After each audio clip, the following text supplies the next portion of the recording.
And a lot of comedy specials are like 2 words. They're generally like adjective, noun type situations. I was like, yeah, but what's... And I like, I'm pretty stupid sometimes, but I also do know a lot of things. What does that translate to? What about like intelligent idiot? And I'm like, yeah, that's you feeling that? That kind of describes the kind of person that I am.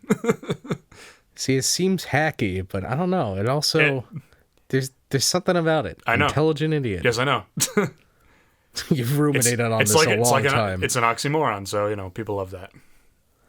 It's like seriously funny, which I feel has been the name of 8,000 stand-up specials. Probably, yeah. But I believe in you, Brandon. I like the title of Patton Oswalt's special from, I think, 2013. The album artwork, for one thing, is great. It's a happy Patton face and a sad Patton face, as to reminisce the Greek. I know what you're talking about. And the title is Tragedy plus Comedy equals Time.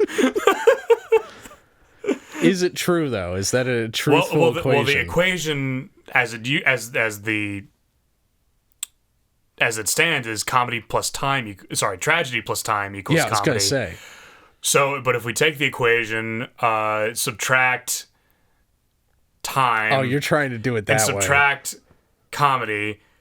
Tragedy minus comedy equals negative time. I meant more logically. Like, is it true that tragedy plus comedy does indeed equal time? Assuming that they are occurring, then yes, because time is going to progress in a linear fashion. I don't think... Because it implies... I mean, you could just say that comedy equals time and tragedy equals time because they are both time. Yeah, but if you say I have 5 apples and I have 4 apples and you take 4 and 5 apples, you have 9 apples. You still have apples. Yeah, it's like saying 5 apples plus 4 apples equals apples. Yeah. That's really fascinating, actually. There's a funny Blackadder joke where Rowan Atkinson's character is trying to explain to Tony Robbins' character, all right, Baldrick, now this is called adding. If I have 2 beans and I add 2 more beans, then what do I have? Some beans. yes, Miss Baldrick, I have 2 beans and 2 more beans. But what does that make? A very small casserole. I wonder if there's some sort of because infinity doesn't quite capture it, but just the idea that 2 plus 5 equals numbers. Like, is there a representation for that kind of answer? Because that is what tragedy plus comedy equals time is representing. Well, it's you're a joke, using, but it's a matter of units, I think. So, like, you have a quantity of what, it's really you haven't sufficiently described the quantity of what you're getting. But I want just a broad stroke terminology, so maybe all of our mathematical listeners will be able to fill us in. Well, on that note, adding abstract entities together to achieve a comedic result. Welcome back to Whistle While You Dork, the podcast where we talk about a lot of things.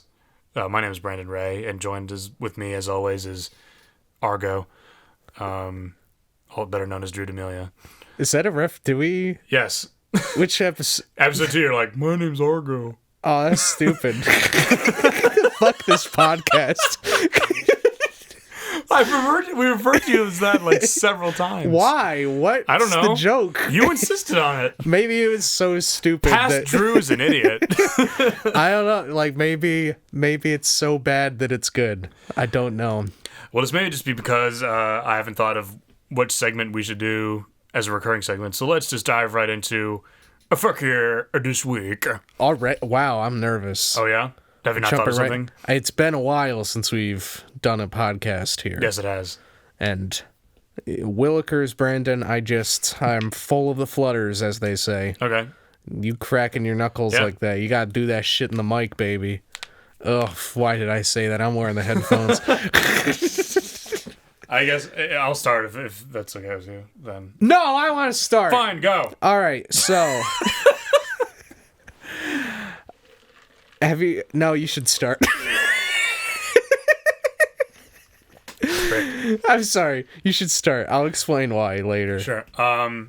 So last week I was adventuring in Europe, which was a lot of fun. And I was in Copenhagen, Denmark. And the cool thing about Copenhagen is it has a not big ol', but a fairly decently sized amusement park right in the middle of the city. It's called Tivoli Gardens, and it was celebrating its 175th anniversary last week.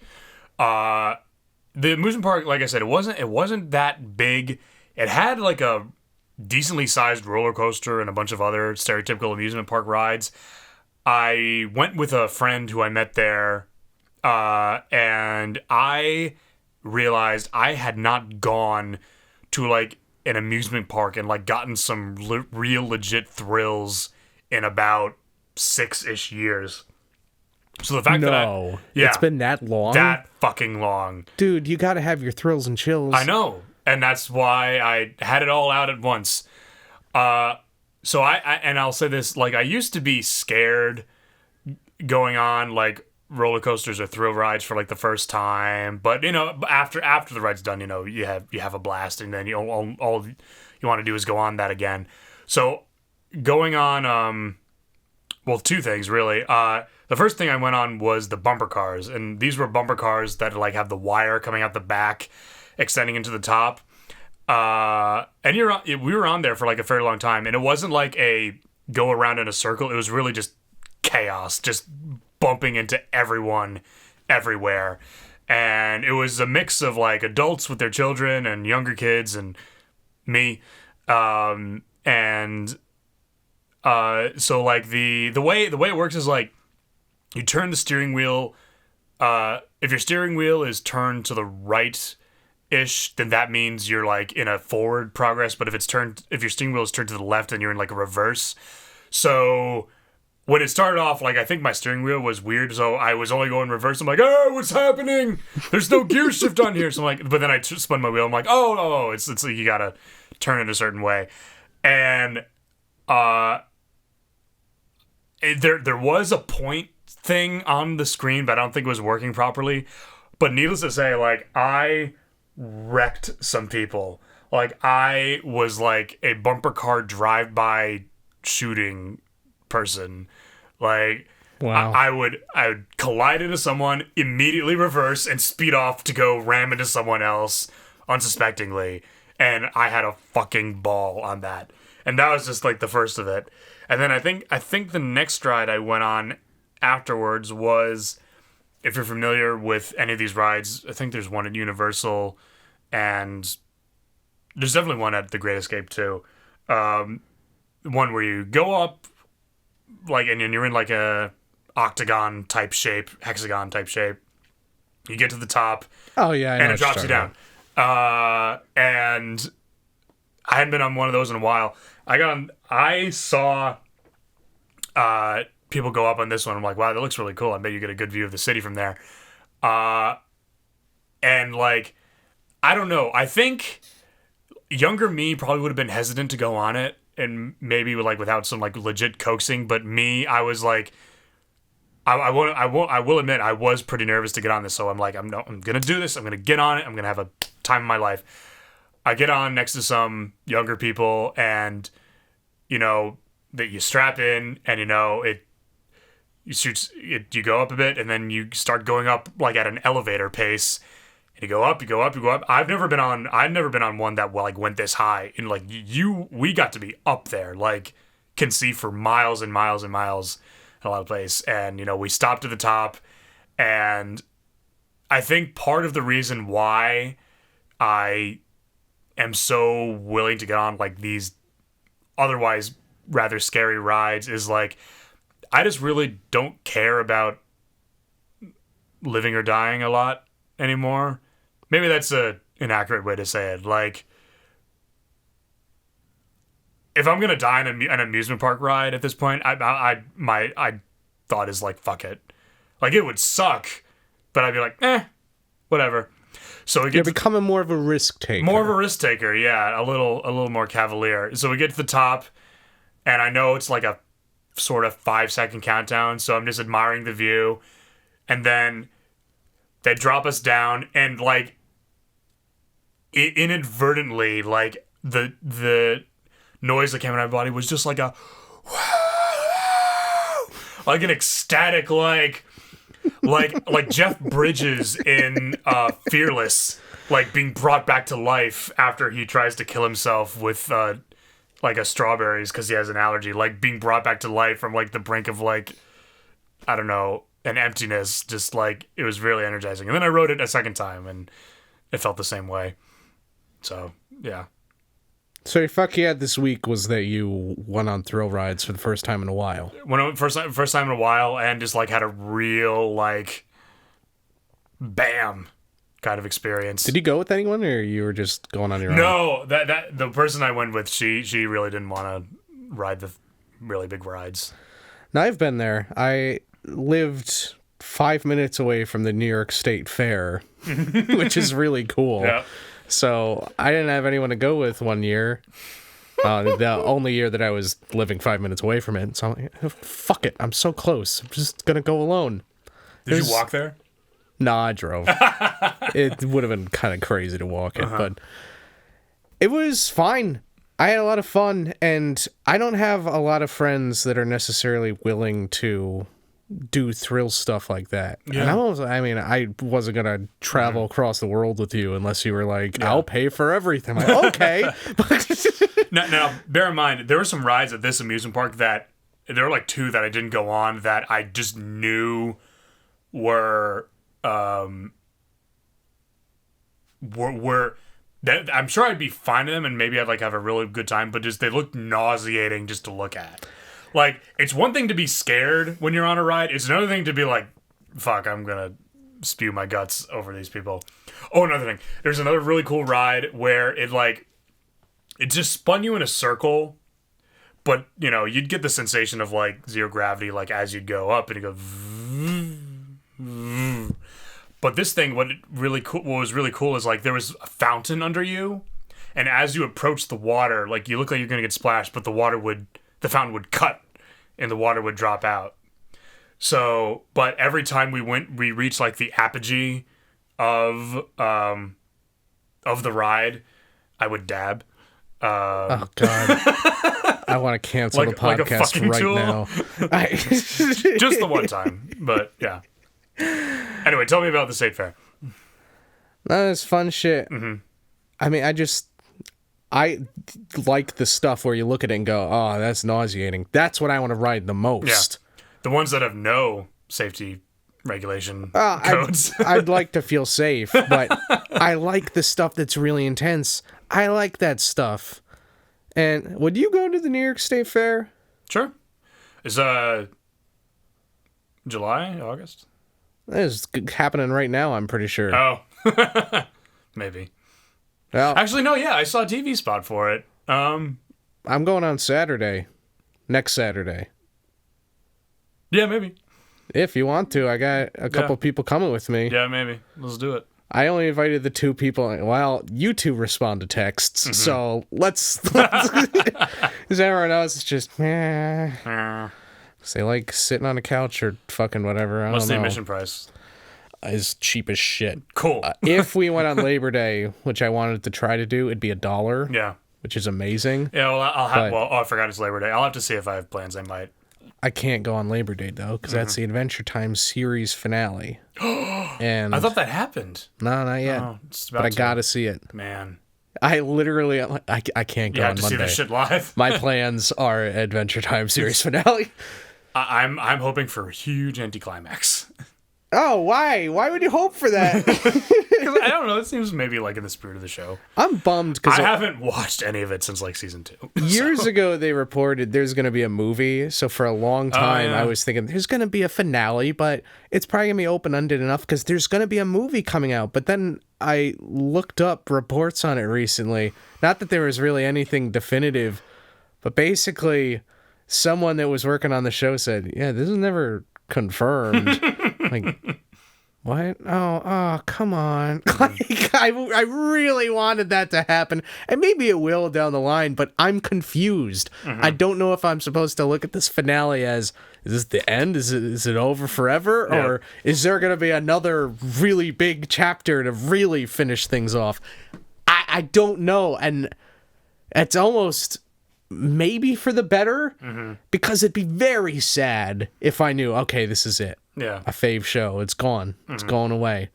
But also, I feel like I try not to feel very, very sad because, it's usually not productive, but it's important to let yourself feel some real raw emotions. And dang it, I gotta have a good sad cry. I remember in 5th grade, I was so depressed that Friends ended that I didn't do well in an English quiz. I didn't even watch Friends. That's how sensitive I was. I was just distraught at the idea that shows end. It bummed me out, man. Yeah. So I gotta get sad. I got to get sad, and that's why I can't go on fun thrill rides. But it's good. It's gonna be Syracuse is kind of old stomping grounds for me. They got the fair, they got the mall, and so many graveyards. So lots of good walking places to have a good cry. Yeah. But yeah, if you want to die, go to Syracuse. Cry at a random person's grave. Yeah, why not? Is this your relative? No. Why not? Just need to make it look like that. What kind of food do they have there? At the fair? Yeah. I once had deep fried bubble gum. Not kidding. It's pretty good. You didn't swallow it though, did you? No, you eat it. Ew. You bite into it and eat it. Ew. It's not the consistency of gum. But it's still gum. Isn't it supposed to be bad for you? I'm not even convinced it was gum. I don't know what the fuck it was, but I ate it. What else did you have? I've gone a couple times, but I haven't been since, boy, 2015, I think. Has it been that? No. I went back in 2016. Well, I just remember from the Iowa caucus one year for the presidential election, the big thing at the Iowa State Fair that the candidates were going to is like, it's deep fried butter. I'm like, what the fuck? Listen, I've always been really grossed out by the idea of just eating a stick of butter. But recently, I just decided, whatever. So if there's deep fried butter, I'm gonna try it. Because I have a rare window in my life where I went, I guess eating butter is whatever. I'm indifferent about my butter intake. My feeling on amusement park rides, your opinion on, I guess, your arteries, I don't know. I think it'll be fun, though. And we used to, me and my friends, every August 1st used to go to amusement parks, but it just kind of petered out after, I think, 4 or 5 years of doing it. I don't know. It just didn't come together. Shit's expensive sometimes. Yeah, it can be, definitely. I love that stuff, though. I love it. Yeah. I wish that I lived 4 minutes away from one place so I could just walk there. Be like, hooray, World. I'm here. Yeah, sure. I feel like it'd be very hard to find a decent place 4 minutes away from Disney World. Celebration. You could just live in one of their resorts permanently, maybe. That'd be very, very, very expensive, but... some hotels have, monthly rates, but there's got to be, I don't know. It'd drive me mad after a while, because they'd be so happy there all the time. And I'd be like, don't you just want to fucking punch me? God! Fight me! Fight me! Hello, We love Mr. you, D'Amelio. sir. Do you need a hug from Mickey? Fuck Mickey! He's doing it again. Oh, man. Give him autographs from Chip and Dale. That'll cheer him up. No, I think I'd be driven mad. And think about it. Some people love it. They work there, and probably for a very, very long time. But I don't know. I feel like I'd be living in a simulation. You know what I mean? I feel like I'd have to do hard drugs just to get past it. Escape from tomorrow. We can pretend that doesn't exist. I'm fine with that. All right. What should we talk about? My fuck yeah this week? You selfish prick! Right, sorry. Don't worry, mine's gonna be short. Cool. Have you heard of Movie Pass? Yes. All right. Well, I might have to get into it a little bit. But if you're uninitiated, Movie Pass essentially went, hey, guess what, pals? For $10 a month, see a movie a day. It's great. Go ahead. Get on out there. Go see those movies. I was like, okay. This sounds like a plan. That's a deal. And then after a while, they kept introducing all these new rules and made it gradually more inconvenient.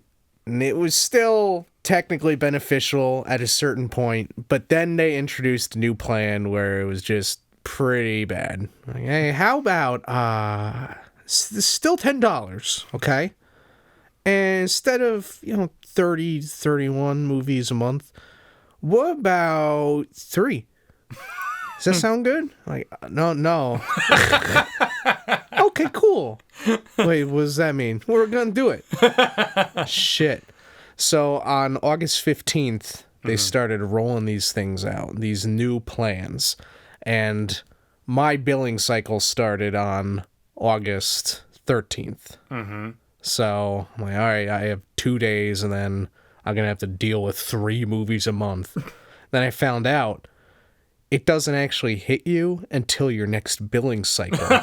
So I realized, hey, wait a minute.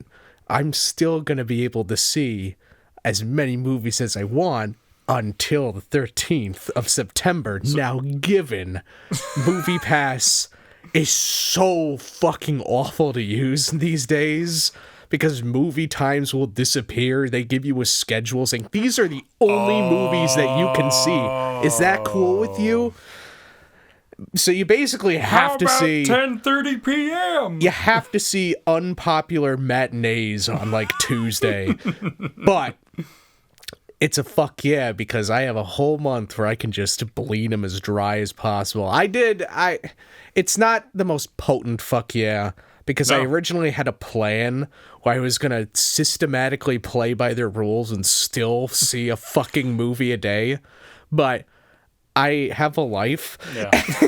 Unfortunately, it got to a point where I'm looking at my schedule and I can work on this important project, or I can get behind on it to go out and buy a ticket for a movie I'm not going to see, just to stick it to Movie Pass. And boy, was that a harder decision than you'd think. But ultimately, I can't fuck them over as fully as I wanted to. Couldn't you also just gift that to someone? I could, and I was thinking about it, but there might be something a little There's probably unethical about it. No. Well, it's typically restricted in terms of like gifting. Well, they're not going to know. I buy the ticket and then just like, hey, anyone want this ticket? Oh, okay. Yeah. So it's like a ticket from the theater. Yeah, pretty much the way it works is you go on the Movie Pass app, doodly doop, and we're going to just go by the rules of what it used to be like and not explain all the bullshit of these days. Like, hey, this is a movie I want to see. It's in 2D. I'm going to see it at this time. I'm right in front of the theater, half an hour before the show. Beep, bop, boop. I made the reservation on the Movie Pass app. Hello, I like a ticket to this movie. Okay, that's great. I'll be $80. All right. And then you give them your Movie Pass card as if it's a credit card. And they swipe it and your movie's paid for. Nice. So, yeah, my fuck yeah this week is that I could systematically help to fuck over what turned out to be a very, very, very poorly managed business. Yeah. And, I mean, it would still be a pretty good deal, all things considered, having $10 and it pays for 3 movies. It's obviously not as good comparatively, but it's better than just paying out of pocket for the 3 movies. $3 movies sounds great. When I heard that, I'm kicking myself because I probably could have saved a fair amount of money with it, but it sounded too good to be true. And I think MoviePass realized that and realized it was not profitable for them Well, when their stock dropped to like 2 cents, like, oh, whoops. Were they a public corporation? They had stocks and shit. Okay. Huh. But yeah, everyone knew it wasn't gonna last. I'm like, let's just fucking milk this for as long as possible. Yeah. And the thing is, though, MoviePass has clearly shown itself to be very unreliable and chaotic. And I feel like they could go, well, because they fucking make promises they can't keep. And then they change the rules every 2 weeks. And it's just really a very unpleasant experience using their app these days. So you can get the same kind of deal, but it also includes IMAX and 3D movies, and you can make reservations in advance for $5 more with Semenia. And just for the convenience of an app that will not fuck you over every 2 weeks, it's like, all right, time to bend over. Oh, again? Jeez. Well, you wanted to see Mission Impossible, so show me that ass. Like, no, come on. Semenia doesn't do that. You're like, would you like an extra belt to put around your pants to keep them very fastened? Like, well, thank you. But there's also AMC's thing. Right. Yeah. Which is $20, but you can see 3 movies a week, which I doubt most people are actually seeing a movie every day. No. For me, it would, if I was really using it, it would be about 2 to 3 movies a week. So that more or less picks up the slack. It's double the money, but it's still saving a lot of money in the long run. Yeah. And I'm crossing my fingers that they get something for Regal Cinemas. A lot of people want something for Regal Cinemas. Yeah, right now it's just I have the Crown Club card, and I went to see a movie the other day, and it was like, I'm kind of seeing a fair amount of movies this summer. It's kind of, costing me a lot. Like, I hope this one is free, and then it turned out to be free. So that could have also probably been my fuck yeah this week, but that was more of like yeah, this might as well be free. Yeah. But the problem with the AMC thing is that there's not AMCs all over the place. Did you have one near you in Boston? Yeah, we have a Regal and an AMC. Yeah, well, here, there's no AMCs anywhere. Nope. Not any. Yeah. Apparently, there used to be one in Schenectady. I'm like, score, but nope. That's been gone for fucking, I don't know, a decade. Now it's the Scotia 2-1, and Proctor's if you got Proctor's. Oh, well. But, yeah. If only I were moving to a place that had a ton of AMC theaters in like a week. Otherwise, yeah. Because if I were doing that, then I could cancel Movie Pass and just start the AMC subscription thing. Yeah. Oh well. Too bad. Yeah. Fuck yeah. Hey, you know what? I think that we got to get a little nostalgic on the show. Yeah. Because we haven't talked about the enemy of our show for a while, since episode 1, baby. Oh, no. He's come up. I know, but we haven't talked about him now. Oh, okay. in this episode. In the here and now. If he's the enemy, he's got to come up pretty frequently. Of course, Doug Walker, which I believe at the time, it was mostly facetious. I mean, I'm not Doug Walker's biggest fanboy, but I was like, whatever, he's not for me. Yeah. Let's exaggerate our distaste for fun. And I think at the time you were still pretty I am somewhat ashamed of sticking with the site for as long as I have. I still found some of his work, entertaining and funny. I think it was kind of, at that point, getting kind of stale for me. So maybe that's ultimately why I didn't stop. I stopped going to the website for his content in particular. Everyone else at that point had their own YouTube channel, so I didn't. What was the point? Hey, you know what? We should pause. Some people might not know what the fuck is going on. That is true. And you should explain it, because I think you've known the website for a while. But I gotta say, to interrupt didn't I introduce you to the website? Kind of, sort of. Yeah. You did, 100%. And Brandon, if you think about it, this could be an episode that gets a little bit of traction. I mean, Channel Awesome is not the hot button issue that it was in April. Not in April, no. But think about it. I mean, we put Channel Awesome in the title, especially if the title, like, Channel Awesome ate my mom.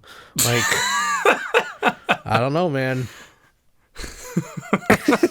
God damn. Wait, we might have a lot of listeners after this, is all I'm saying. Pressure's on. I think it's mostly come and gone. Like, this is just something to, like, for us to actually, like, talk about and share our experience with, just because I just think we were late to the party in April. But just to get into it. So there was a website, well, there is a website, I should say, known now as channelawesome.com. It is a site where different content creators and reviewers of different kinds of media can come together, had their own space to host certain videos and content. And the whole, I was exposed to the site. It used to be called thatguywiththeglasses.com, named after Mr. Doug Walker, the sort of progenitor of the site, who created this character called the Nostalgia Critic, who would review old movies and television programs with a sort of exaggerated, nitpicky, facetious character, very difficult to describe.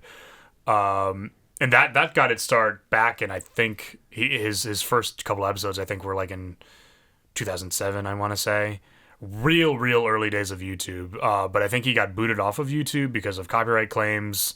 And so he hosted his own videos on his own site using Blip, blip.tv, which is are they defunct now, I think? Oh, definitely. They were an old video playing service. The only reason I was exposed to Doug Walker was through James Rolfe, better known as the Angry Video Game Nerd, who, when you're talking about, like, original YouTube personalities, like, the true blue bloods of the site, like he's back there, like, with Smosh and others. Can you, like, who are some old famous YouTube people that... Higa. Really? I thought he was Ryan more like... Higa's been around for a long time. I'm talking like 2006. You're talking onward. Are you also... Yeah. Yeah? He was there in 2006, I'm pretty sure. All right. Are you talking people that are still currently around? Yeah, who like made their living. Yeah, Ryan Higa's still a thing. Yeah. Smosh, I guess, half of them are still a thing. Derek Comedy. Half of Smosh. But yeah, I happened on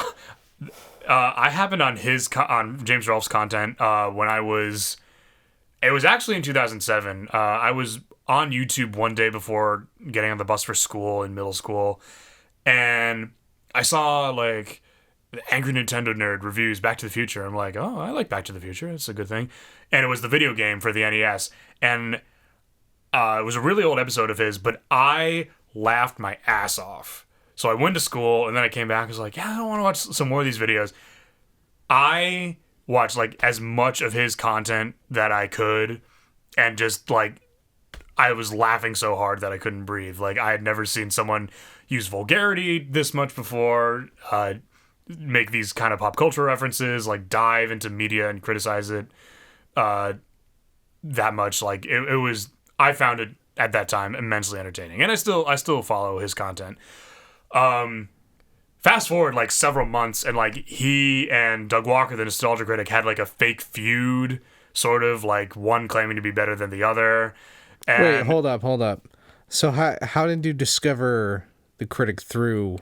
So that's the thing, is like Doug, the Nostalgia Critic, put out a like video attacking the nerd, because a bunch of people said, like, hey, you're a lot like the Angry Video Game Nerd. Oh, so hold on. The videos you were describing watching after school, you were talking about the Angry Video Game Nerd. Oh, I'm talking about, like, the episodes, like, where his reviewing video You're talking about Angry Video... You were watching Angry Video... I thought you were saying you were watching Doug Walker. No. Okay. So then I watched their feud videos, which were fairly entertaining.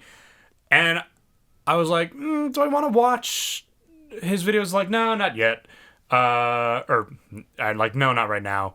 But then I had a huge amount of free time in January of like 2008, I want to say, and I watched all of the videos that he did, like, on his own website, That Guy with the Glasses, and I became a fan of the site. I started watching other people's content on the site and found it to be really good.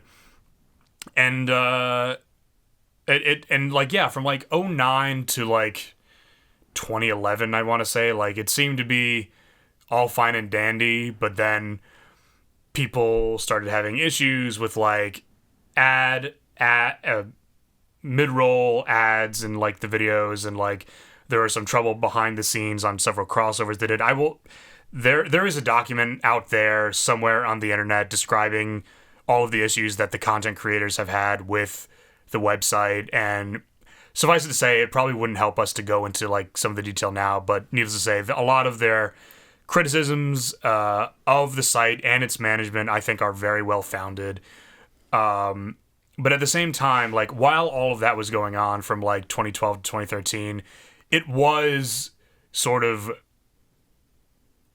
it was discussed. Like, it wasn't like propagated throughout like Twitter and the interwebs, but it was known and discussed. And I feel like I may have like sort of turned a blind eye to some of that and like not understood kind of like how, not necessarily how, well, in some cases, how some content producers were in fact harassed, how potential producers were treated, and again, not going into too much detail, but just to say things were seemed to be very bad. Not all was known, but the things that were known did seem to be pretty bad. And yet I still continue to watch the content because from multiple people, not just the Nostalgia Critic reviews, because I did find the content to be interesting, and for some of the views and like the non-critic episodes to be at least not necessarily like views that I agreed with, but at least worth listening to in some respects. And I would still continue to watch the other content creators who were still on the site. Some had left to go to YouTube or other platforms to pursue their own content and creations. But things, yeah, like I said, came to a fever pitch in April when several former producers and current producers contributed to a document that sort of described their feelings and their experiences with the site, and with Channel Awesome's site management and company management and a whole plethora of other things. And it ultimately led to pretty much everyone on the site leaving based on first there's sort of a wave of like people left because things had come out, and then more people left due to the very, very, very poor response that Channel Awesome gave in response to this document, which, as far as like, you know, guys, this could have been done so much easier and so much smarter and better, and yet you chose to do the stupid part. Well, I mean, their defense of having bad management was bad management. Like, oh, that doesn't work. Like, oh, wait, no, it makes perfect sense. I don't have a lisp. Oops. Yeah. And yeah, I when that whole thing came out in April, I guess it was sort of eye-opening to myself and to others just to see how, we knew it was not great, but to see how bad it was with respect to a lot of things was very eye-opening. And I talked to you. I took to Twitter. Before I go into that, like, do you have anything to say about just the site and your experience? Because I don't want to like hog all the. I was just hoping that you would let little old Drew out of his cage. Please do. I don't like it when I'm talking for too long. I really don't. So you showed me that guy with the glasses.com, mostly the Nostalgia Critic, not really any of the other creators. No. And I did show you another one. Well, I'm going chronologically. Okay. Bitch. Yeah, I'm sorry. My bad. But I think it started with Godzilla or something. I remember we watched. Oh yeah, the '98 Godzilla review. Yeah, and I thought it was good enough where I wanted to see more, and I don't think I can ever say I was really, really into him, but it was the kind of content that was fun to watch. Yeah, it was good. You know what I mean? It was good popcorn internet video stuff. I could be like, I can just watch 20 of these, and it's a fine way to spend my time. And so I watched I think pretty much all his videos Yeah, for a while. you told me like the week later, like I watched them all. I'm like, whoa, man. And I mean, there were always things about him that annoyed me, and like, please don't do that. And like, he's not subtle. He very much has a cartoony sense of humor, and that's not always bad. No, but I don't think that the writing's always super sharp with those cartoony moments. No.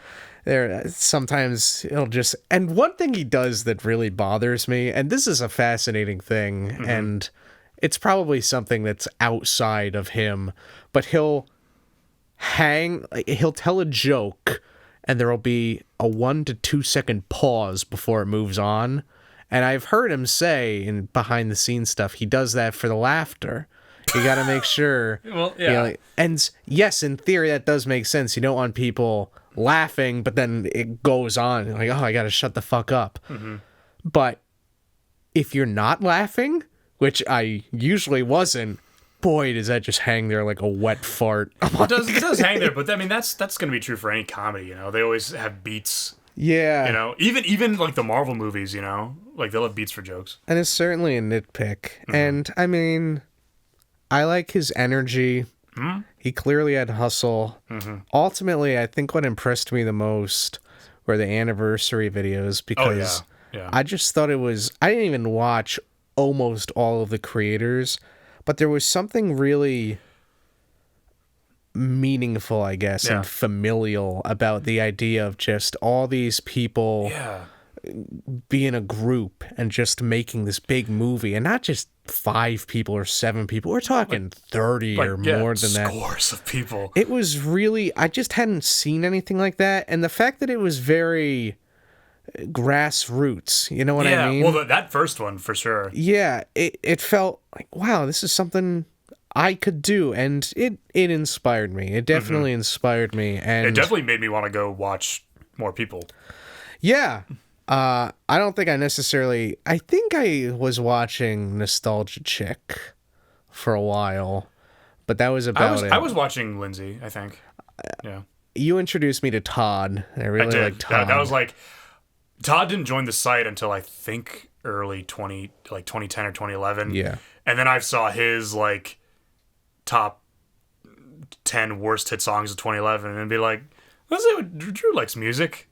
See if he likes this. And then I still remember it was like close to New Year's, if anything, and I showed you the video, fade in on Todd dressed in all black at his keyboard. And you're like, oh my god, he's playing the piano. Like, this is so hot. Holy shit. I remember after that video ended just thinking, well, this is a whole new level. Well, like, I gotta watch all his shit now. Yeah, it was it was so much better than Nostalgia Critic in every way. I'm like, oh, thank you. It was amazing. And it doesn't change the fact that I was very inspired. Not even... well, I guess it was by Doug Walker because it was his idea, but the anniversary videos is very cool. And I remember when he announced after the 4th anniversary video, hey, that's it, I'm hanging up the cap. Yeah. I thought, that's crazy because to me, and I think everyone, and this is not a healthy way to look at things, you start doing something on the internet, it goes on forever. It doesn't end. And it was really the first instance of something that was pretty big. Yeah. Like, yeah, just going to wrap it up. Boom. And it was surprising, and that actually happened with another YouTuber recently. Just came out and said, hey, so I'm going to end my stuff. And it happens with a bunch of YouTubers. Oh, I'm sure it has. You just haven't noticed it. Yeah. And technically, I've done it myself. There have been things that I've ended and probably will end. I get it now. But at the time, it was really shocking, and nothing's gonna change that there is impact there. His bearded fucking face was in my brain. Yeah. Whoops. But yeah, I definitely grew off of his content. I was fascinated in a very mean kind of way with how he eventually backpedaled and went, oh, okay, I gotta do the thing that makes money. Yeah. Well, when one project fails. Yeah, and I mean, it was probably the best business decision, but Yeah. I don't think that it was ever the same after that. Not that I ever particularly I think liked it some that aspects much. of it improved. Yeah, and there Somewhat, might be it might still have the same spirit. Maybe I've just soured to it all the more. Nah. But boy, did I find his Indiegogo campaign hilarious, just raising all Yep. that money. I donated to that. Oh no. Biggest mistake of my life. And Hey, at least I got a signed picture. Didn't Yay! Yay. It barely delivered on I the hope promise. I can resell it for my money back. They have an entire studio that they didn't soundproof, so they don't even use it. Yep, that was part of the things that they And talked about in they the just paper. they seemed like kind of embarrassing jokes, and at that point, I was just watching Lindsay and Todd separately. Other people, I don't think were on Channel Awesome, but I learned about through Channel Lindsay, Awesome. I was watching Lindsay at by the Indigo campaign and sort afterwards. I was watching Lindsay, Todd, Lewis, Allison, who else? Kaylin, definitely. Some of Rap Critic, I want to say. I'm probably forgetting. Oh, and Suede for his videos too. So yeah, I'm a big fan of the, shall we say, Channel Awesome diaspora. Yeah. But if there were allegations, I don't think that, I don't know, maybe it wasn't the right environment culturally to understand the seriousness of them. Or maybe, well, right now, we take this shit pretty seriously. I mean, with the Me Too movement and just everything going on. I feel like even just 4 years ago, your career wouldn't necessarily be killed if there was sexual misconduct. No, not necessarily, but I mean, that's, I don't know if that's good, you know? No, I'm not saying it was a good thing. I like the way things are now. Yeah. Oh, I see.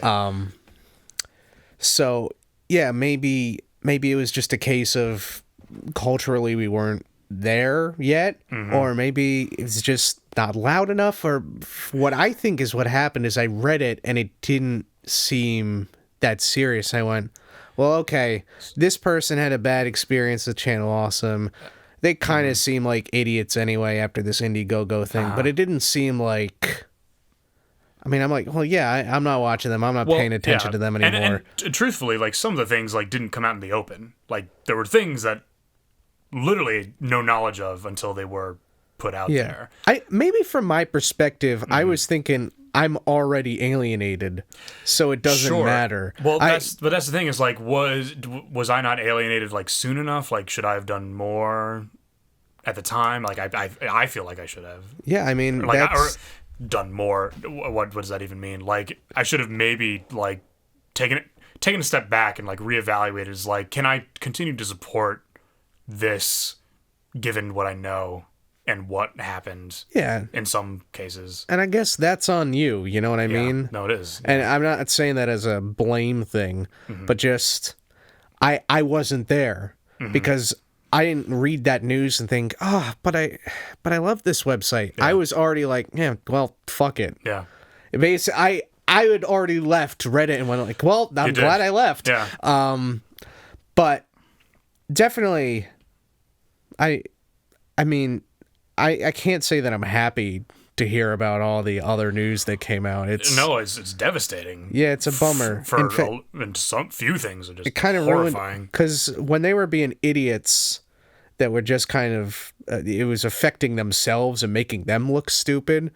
But when they're being idiots and it's hurting other people close to them, like, it's one thing like, they took your $5 you donated, but it's like, all right, that's not that painful. Oh, no. It's annoying. But it's not that painful. $5. It's like, if you're just being an or in my awful, case, $40. Oh my god. I don't think it was $40, but if you're being a shit person to people, that's no good. And I mean, I'm not gonna name names or anything, mostly because I'm not following it as precisely. Mike Michaud. Yeah, I mean, it's a big one. It doesn't seem like the walkers are necessarily instigating this shit so much as just kind of not addressing it. Yeah, it's a sort of like a it's sort of like a non-effort / like just mismanagement. And I think it actually goes great to what you said is like, well, we already know they really aren't good with managing a site, so why would this response be any more better? You know, like I guess it was like so apt. It was so bad I was actually rooting for them. Like, come on, just address it. Yeah. Just say the something way we right. wanted the president to condemn Nazis. And it was like it's just every business. I mean, if you're smart, even if you think that it's a bunch of bullshit, you just it's the right professional polite thing to do to address it. Oh, but Drew, doubling down is so fun. It was like children. It was so unprofessional that it shocked me. I'm like, and the follow-up. I'm like, these are grown adults that have so much to learn. And the Walkers had to give their seal of approval to those apologies. Mm-hmm. So I'm just like, again, I was not on their side for a long time, but at this point, it's just, I am kind of just raging that he's just continuing to make videos like, top 10 reasons Frozen is overrated. Like, you fucking piece of shit. Like, all these people said, hey, I have some problems. Like, they're just disgruntled. Fuck them. I want to make money. Like, what it's like he always playing an asshole character. It feels like that is actually him now. Oh no. It always felt like there's character a separation. Reality blended. Yeah, it really just kind of feels like a real life Jeff Goldblum. He's a dick. An unfunny dick. Yeah. And I mean, it's just everyone that's still with Channel Awesome. Right now, it's just all two people. It's Brad. It's Brad and Guru Larry. I don't know who the fuck Guru Larry is. He used to be on Screw Attack Europe. Is he good? He's a funny guy. Yeah, I like him. It's just like he's pretty funny. He's British and I don't know why he's still there. I don't. Maybe as a joke. I don't know. You said, I think this was in March, that you guaranteed within 6 months that the site would be bankrupt or something like that. It must have been April, because I wouldn't have said Maybe that it was April. Before the thing. Well, I was wrong about that because I don't know if I said, did I say bankrupt? Like actual bankrupt? You might have said file for, what the fuck is it? Chapter 11. Chapter 11. Well, not necessarily the site, but like Channel Awesome, the corporation. I thought so because they were bleeding subscribers like crazy. I mean, like, are people like gonna just stop watching this? But at the same time, it's like, how can you support? Or maybe I don't know a lot about running domains and stuff like that, or like the fees associated with them. But it's like, if you're running a site with like 3 people on it after you used to be so big, like, is that sustainable? I don't know. I personally don't know. But like, at the rate that they were losing subscribers, it was like, man, you're not gonna have enough people left to like earn a living. But sure enough, it dipped and then is sort of like coming back. I feel like that's usually how it goes, unfortunately. And I kind of, I mean, I was rooting for a demise, but this is not surprising to me because I feel like the site. At the same time, like I said, I think this might happen, but at the same time, I'm like, it probably won't happen. Like, I mean, let's be honest. It's always been the Doug Walker show. Everyone else was always secondary. And I feel like this is probably just a real win for him because he can go, I can finally focus on me. And it's working. And it's just, I mean, at the very least, I can say, I know in my heart you're shit and you make things that aren't valuable. And I mean, he's been doing this for over a decade and his lighting sucks. It's so fucking bad. You can't even be bothered to get a DSLR or some shit. We don't want to have to focus the camera. Like, it's so awful. It just looks like crap. His fonts are disgusting. His fonts? Yeah, the fonts he chooses. They're just not good fonts. It's always the same one, though, isn't it? And it sucks. It's just, I don't know. He's clearly not interested in making things that are good or treating people well. So he just seems like a piece of shit. And I thank God, But enough about Michael Bay. Well, the other shitty thing is that the YouTube algorithm. I mean, YouTube is a fucking. It's like a daycare to take your turds. Like, it's awful. It's so bad. But the algorithm is very heavily promoted Channel Awesome's videos. Yeah. And I have hated seeing them in my recommendations. Oh, I turned them off. And well, that's the thing. It wasn't possible to exactly get rid of them until recently. They finally added the feature where you could hide it. They're like, hey, so do you just not want to see recommendations from this channel? I'm like, yes, please, no more, no more. And I have not seen one for a while. Yeah. And it's so nice. Yeah. It's just getting the There's poison some channels out of my I've life. legit forgotten about because I've grown to either dislike them or like no longer care for them. And then I'll be poking around. The algorithm will like show it to me in like, well, not even in like other videos, but just like the general search. I'll find them. And I'm like, oh yeah, I used to follow that channel. They suck now. Yeah. But yeah, it's fair to say that you're off the Channel Awesome absolutely. ship. Like when the shit went down in April, and a lot of that stuff was brought to light, that was sort of like the kick in my own pants that said maybe you should rethink like where you're spending your time and who you're supporting, like either on YouTube or on the site. And several people had left in the wake of like the initial documents publication, which was around it was after Easter because Easter was on the 1st this year. And I saw some people leave. I'm like, yeah, it's probably a good call. This document seems very damning, to be sure. And there was that period where like Channel Awesome like said nothing in response. There's just nothing in response aside from like I think a tweet. It was like, we value our creators, blah, blah, blah. It was like, okay, guys. But maybe it was, maybe they published their first response. So I think it was that first letter that they sent out that just that really. I mean, I was already off the bandwagon, but then that like really infuriated me like beyond belief. So I talked to you about that, and I talked to a few people on Twitter, or like saw some conversations, tweeted at people, had some people talk back to me, DM a couple other people who I know follow the whole spiel who felt very similar to me.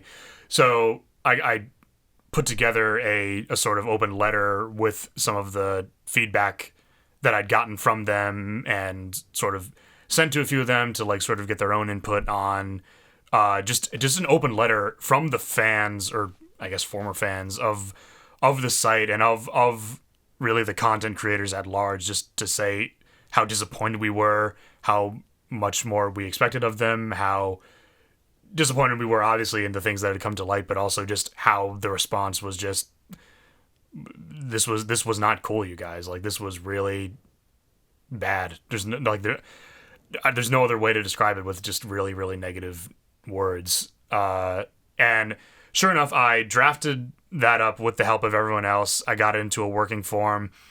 I sent it along to Allison Pregler, who was, God bless her, was spearheading a lot of like the hashtag change the channel movement, which ended up getting rather trendy on Twitter. She thanked me for sending it to me, and I asked if she wouldn't mind sending it along to some of the other content creators, see what their input was. I think she said she sent it to Lewis, Lindsay, and oh no, I'm forgetting her name. The former HR director for Channel Awesome. I don't know. Fuck.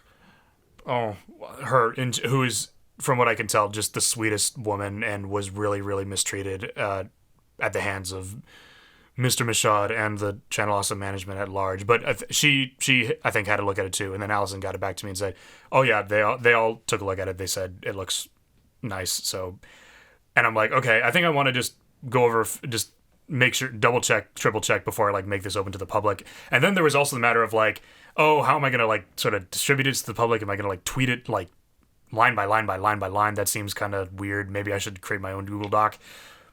I said, I'll give it 24 hours. I'll think of something.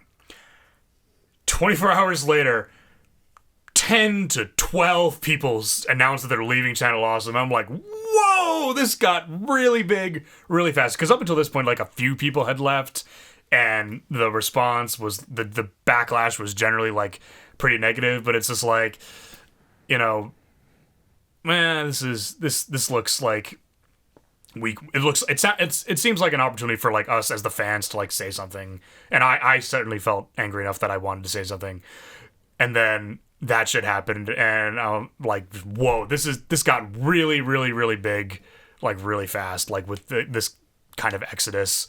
And I told Allison, and she didn't respond to me, which is fair enough, but I told her straight up, like, I think we might want to hold off on releasing this document in the wake of what's just happened.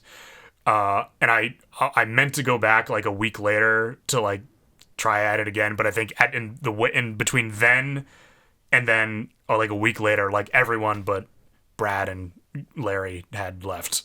So at that point, I felt like anything I could say at this point is really just not worth saying. Like, I'm glad I got the input that I did from both the producers and the other people I spoke with on Twitter and you. And I'm glad we collectively spoke our mind, but yeah, it's better left probably unreleased. I have, and it's been killer with school and with a bunch of stuff I've had to do over the summer. Actually, just taking the time to thank Allison Lewis Lindsay and the other very nice woman for taking the time to read that. But I think I'm probably going to do that soon.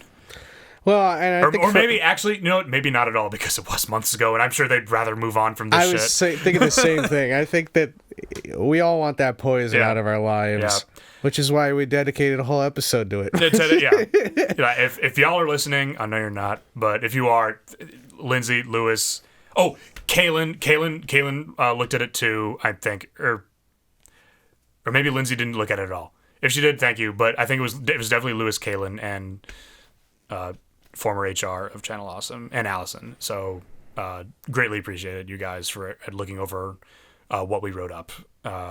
And we are still looking at your work. So thank you for continuing to make videos that inspire us. I mean, I'm only looking at Lindsay's work.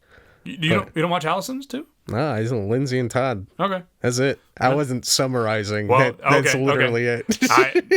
I was summarizing because there's plenty from the diaspora that I still watch on YouTube. So there, all right, you have the collective support of Whistle While You Dork. Yes. I do have one super stupid moment that I'm very proud of, though. And I might have told you about this. I think you showed it to me, but go on. I don't know. I think I know what you're talking about, things. Demo reel? Oh, okay. I thought you were talking about the comments you left. Which comments? In April, I think. I don't even remember. Or maybe before that. What did I say? Just on a Nostalgia Critic video or something like that. Oh, yeah. Well, that's... Yeah, I've definitely trolled on Nostalgia Critic videos sometimes. But I trolled... He had his big announcement video that he was canceling his big show demo reel and going back to just doing Nostalgia Critic. Go on thing. Yeah. And I was reveling in how pathetic it all was. And I actually had just made an account on Channel Awesome, and I think this is the only time I ever used it. I'm like, this is perfect. I can comment right on the video, right on the website. Mm-hmm. And I commented, does the one trick pony want a carrot? And the comment got removed. So I know that he probably read it and got so mad and got rid of it. And I'm like, I'll let Donald Trump tweet. It's like, that's how I know that I won. Yeah. You got trolled, son. Also, would you still like a carrot? It's apparently still relevant. Mm-hmm. Another bit of news.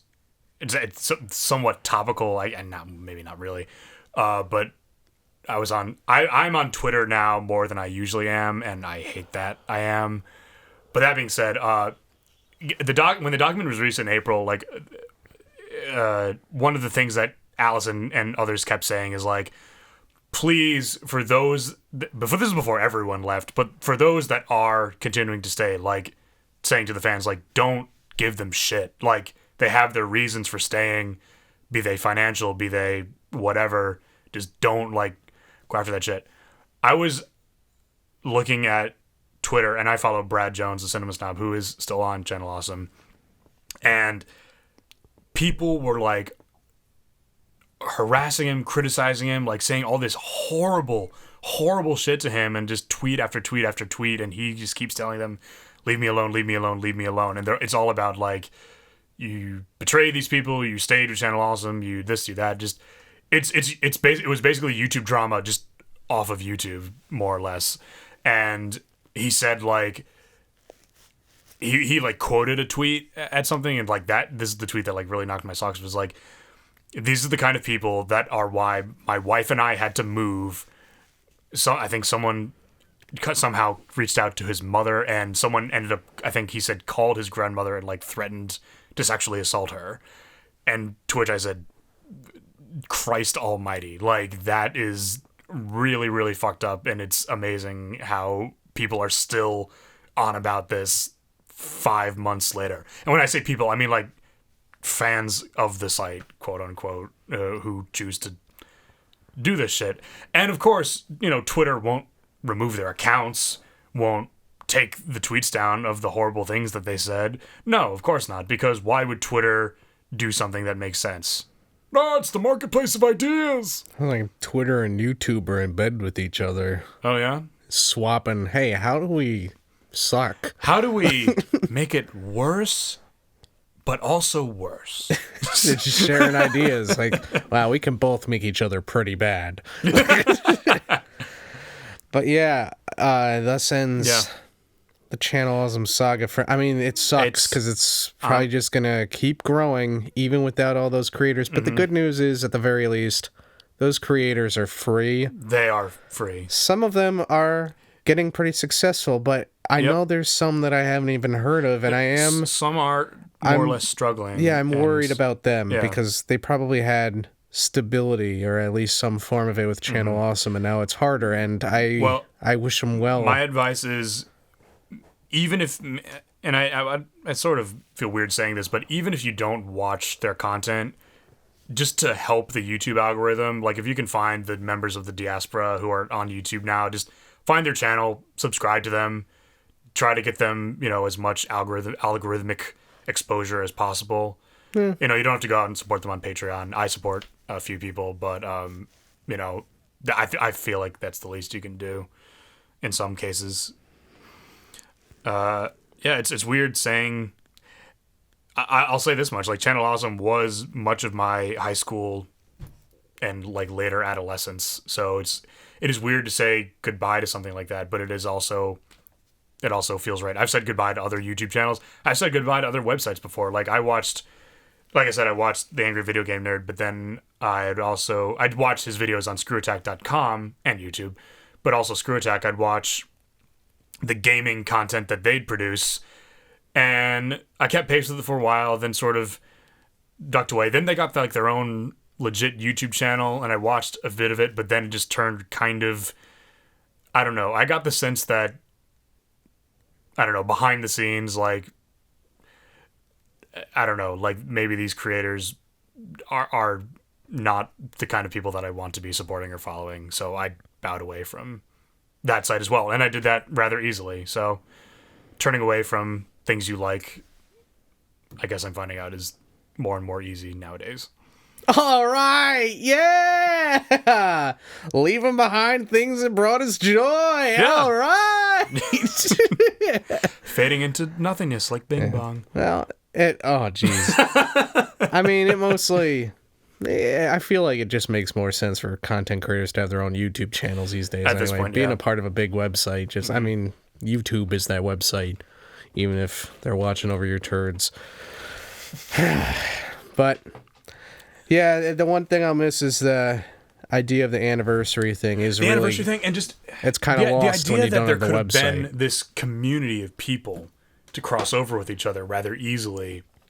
Like, I admired that business model, if you can even call it that. And you know, that's fine and all, but I guess from a distant standpoint, that is kind of cliquey. So maybe it is better just be liberated and then just connect with others. Yeah, you're right. It is kind of cliquey. Connect with others through like their own videos and their own social media content, and let there be a nice big broad universe where any number of crossovers can happen. Yeah. Although, yeah, anniversary videos are always cool. I actually rewatched To Boldly Flee, and I've yet to. I didn't hate it. Yeah. I thought it was interesting and funny. I should probably watch it like as a whole, you know? Yeah. Because it was weird to watch it really segmented. I don't think they put a lot into it, and some more than others. Yeah. Is that some gave their body and soul? That's one thing I want to ask, though. I feel like you still enjoyed the content from Nostalgia Critic before saying goodbye. You know, so is that tough? If I look at that, I still might, but it's like, you know, it was a personal decision. I said it was also a fact that like I finally like I wasn't finding myself enjoying the content more and more and more. I put it as a stopping, so like the last thing I'm gonna watch, and then I'm just gonna not check the site anymore for new content, is the Beauty and the Beast remake review.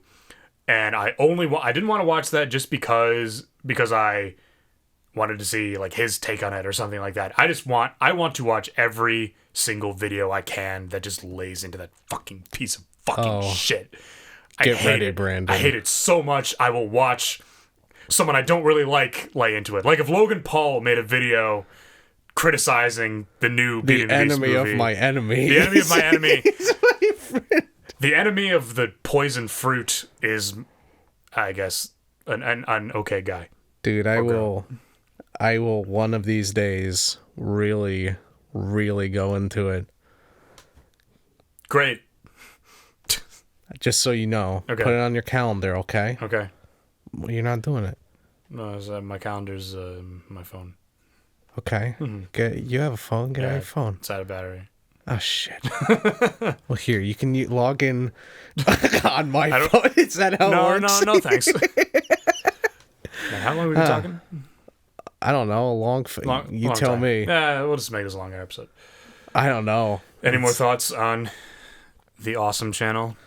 I hope they all died. The not so awesome channel? No, just... At this point, you may as well go back to that guy with the glasses. That's all I'll say. Yeah. That's what you are. You're just some guy with glasses. And... Oh boy, we got 3 segments left. How long have we been going? 3 segments? What are you talking about? You haven't done High on Knowledge, and I haven't done... Oh my god, you're right. And we have our bonus segment we gotta do. Oh, I had something too. Yikes. Oy vey. Maybe we can be quick about it. Come on and gather round and come on and gather round and come on and gather round and start the bucket this week. Yes. Here, hold on. Let's... No, this is too much of a cop-out. I was going to say, our segment will be, we both stand up. That's it. But I got to get my laptop. And with your dictionary? Oh, no. Of course. All right. Not today. Drew, you're drunk. So many wires to trip over. Go home, Drew, you're drunk. Oh, wait, you are home. But... yeah, we've been recording an hour and 40 minutes. Oh, shit. Well, this will be good enough for 2 workouts. Yes. We're not going to include everything, maybe. This will be really, really long. You can put this at the beginning. It's too much editing. I don't like editing. Isn't that your job? Oh, yeah. Sorry. All right. My word of the day is eudaimonic.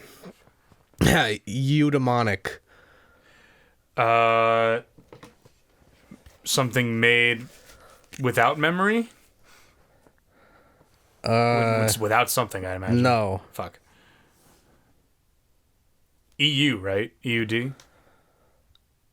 EUDEMONIC. And guess what? We got a special guest. Eudaimonic. Uh-huh. Eudaimonic. Yeah. Isn't that just making you feel pretty good inside? No. Isn't this just filling you up with such joy that you could argue it's a eudaimonic experience? I would if I knew what it meant. Well, eudaimonic is pertaining to happiness. So... Okay, I think that makes sense. Yeah. You can just, I had a real eudaimonic day. And then get beat up. Shut up, nerd. Joke's on you. I love getting punched. Yeah, I like it. I mean, I like words synonymous with happy. And I thought I knew most of them, but eudaimonic, that eluded me. Not so. And it really is a eudaimonic occasion. Mm-hmm. Let's see.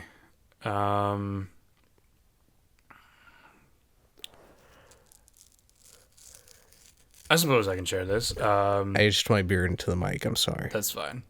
So there is this animal called the pistol shrimp. Wait, what is this?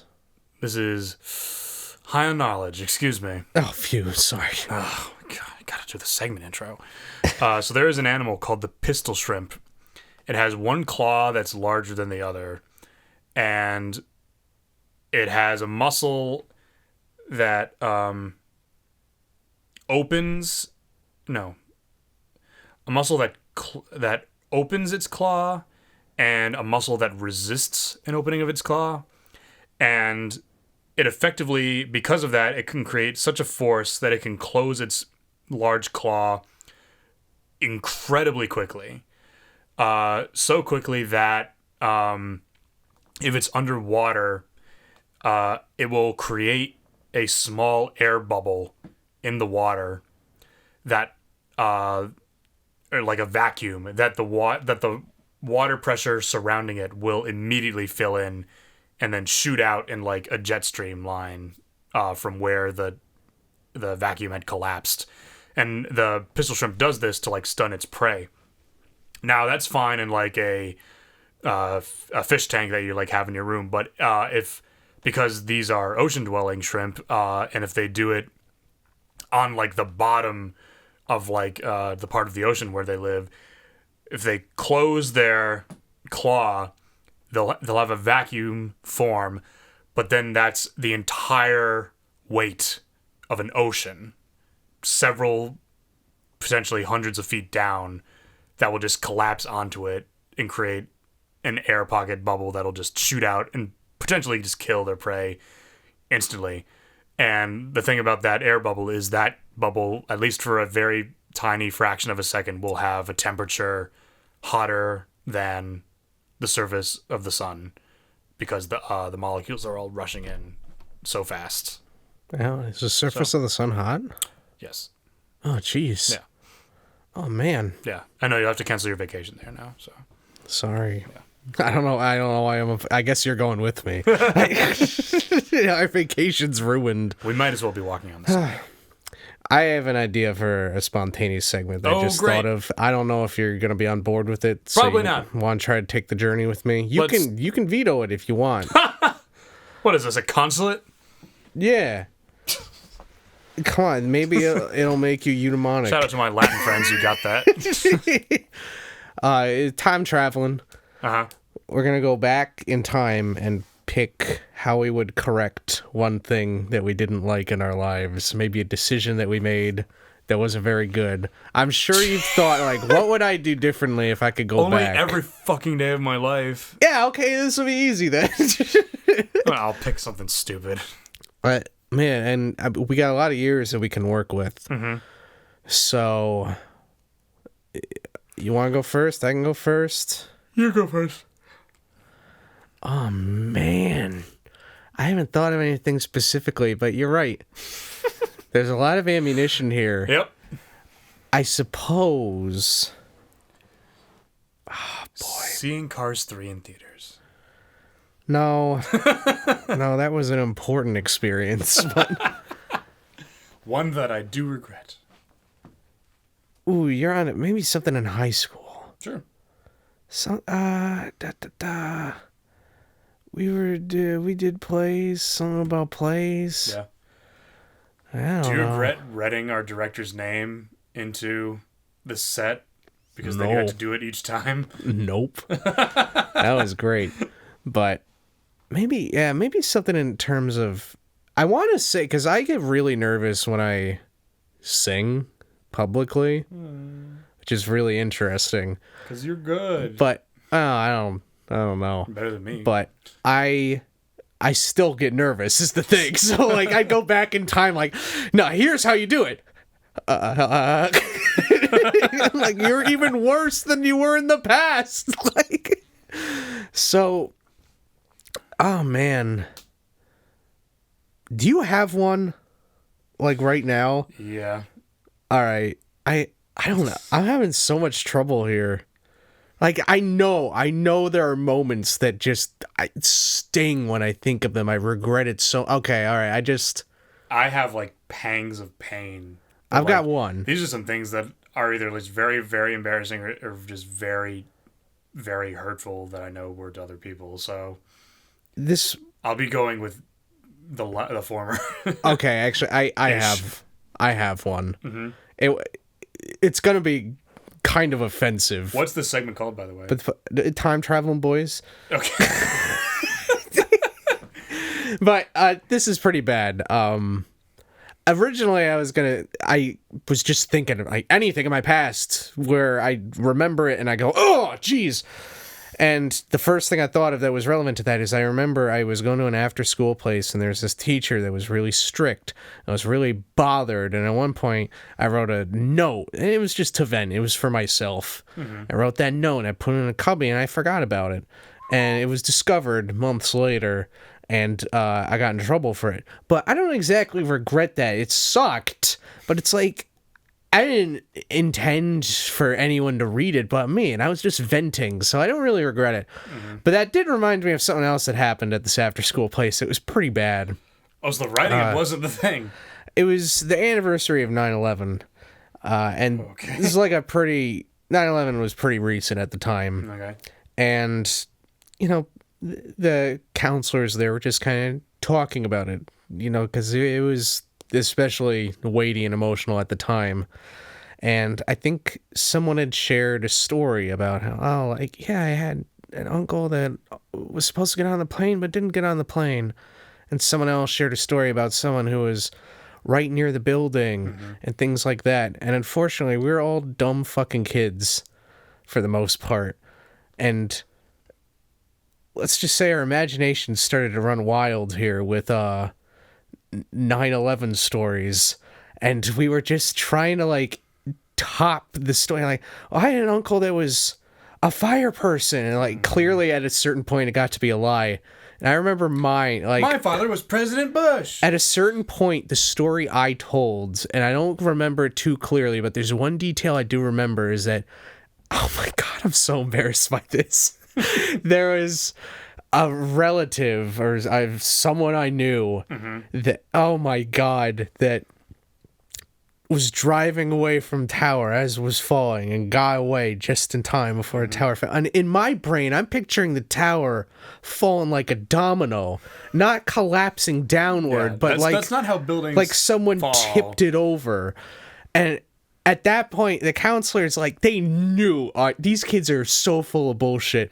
We didn't realize how offensive it was. But they kind of just, all right, let's stop sharing stories now. And I get where I was coming from. We're kids. Yeah. But You guys must have been like 8 or 9-ish. yeah, So- no, I wasn't even 10. But Yeah. oh boy, it just hurts thinking Yeah. back to that. Yeah. Oh man. See, but now you do that all the time. Well, with intent, Brandon. No, it's very different Yeah. these days. Well, I won't top that. But I will say one regret I did have, and I don't even know if you can call this a regret, but I studied abroad in Ireland, and when I was studying abroad, there were some courses I knew I wanted to take to help fulfill my major requirements back at my home university, there were some courses that I was required to take as part of the program, but then there was others that just like, yeah, take whatever you want. And I took a class on like media and sociology, and it was so good. Like, I think that of all the collegiate courses I took, that was one that probably had one of the larger impacts on me. And then, I wanted to take, courses that were unique to the school I was at. So I'm like, oh, well, I'll take this European political science course. I'm never going to find that at a school back in America. Ended up being the most boring, stupid class I've ever taken. Like, I've yet to have, I think, a worse class experience than this one. It was just talking and debating about nothing. Like, there were several adults in my class who, like, just talked about, like, nonsensical things, all the things, like, I think this should be that, and it's like, we're not fucking talking about that right now! God! And I wish because I wasn't even that keen on, like, political science, just like, this will be, kind of unique. I really, really wish I took an Irish language course instead, because I love languages, and I'm pretty sure, maybe, I don't remember if my school offered Irish as a language course or not, but it would have been great to have taken that in Ireland, and I did not. So, yeah. I liked that. Thank you. I like this segment too. I don't know. I feel like there's a lot of shit you can mine from that. Yeah. Maybe we could do a whole episode called Time Traveling Boys. I was almost not going to suggest this segment because, like, we could make a whole episode out of that, but it would be too painful as an entire episode. Mm-hmm. Like, that'd be upsetting. I would have so much trouble getting through it. Yeah. I need therapy. Well, more therapy. We got more episodes up our sleeve. Yes, we do. Got some more stuff. Which is ironic because we're not wearing sleeves. What? I mean, they're t-shirts. Yeah, but they're short sleeves. You can't hide anything up there. There's still sleeves. Yeah. So we are wearing sleeves. Yeah. We just don't have anything up our sleeves. Except more episodes. Yeah, but the show's canceled.